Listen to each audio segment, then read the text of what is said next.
یہ لکھائی کے لیے استعمال ہونے والا قدیم ترین مواد ہے۔ ترک شہر پرگامون میں اب بھی چرمی کاغذ بنائے جاتے ہیں۔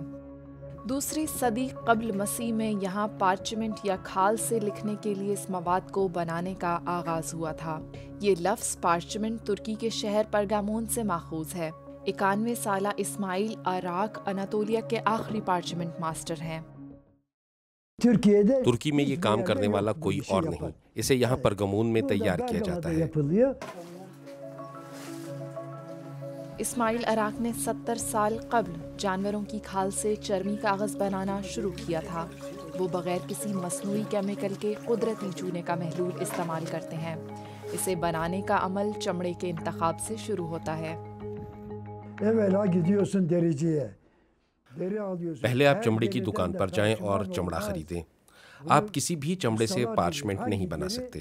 ماسٹر جانتے ہیں کہ کون سا چمڑا پارچمنٹ میں کام آ سکتا ہے۔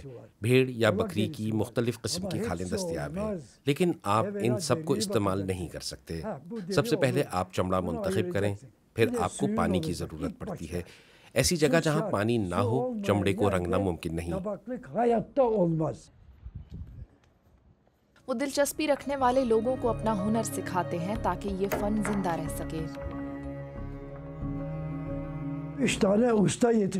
میں نے 3 لوگوں کو تربیت دی، جن میں سے ایک انگلینڈ اور دوسرا یونان میں ہے، تیسرا پرگامون کا رہائشی ہے۔ لیکن جن تینوں کو میں نے تربیت دی ان میں سے کوئی بھی اس کام کو 3 ماہ سے زیادہ نہیں کر سکا۔ خواتین اس کام کے لیے زیادہ پرجوش ہیں۔ جب تک مکمل دلچسپی نہ ہو تو کوئی بھی یہ کام نہیں کر سکتا۔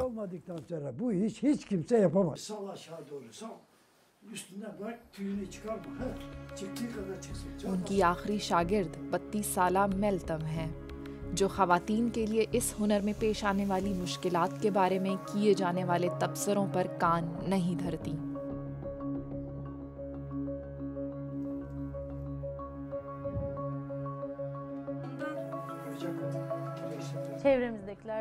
لوگوں نے پوچھا کہ تم کیسے کرو گی؟ یہ صاف ستھرا کام نہیں ہے، سردی میں مشکل ہوگی اور گرمی میں چمڑے سے بہت بو آتی ہے، یہ سب کیسے ہوگا؟ دوسرے لفظوں میں وہ لوگ جو اس عمل کا حصہ نہیں تھے اور صرف یہ سب دیکھ کر تبصرہ کر رہے تھے اور پوچھتے تھے ایک خاتون ہوتے ہوئے آپ یہ کام کیسے کریں گی؟ وہ غلط تھے۔ ہم چرمی کاغذ بنا رہے ہیں اور بناتے رہیں گے۔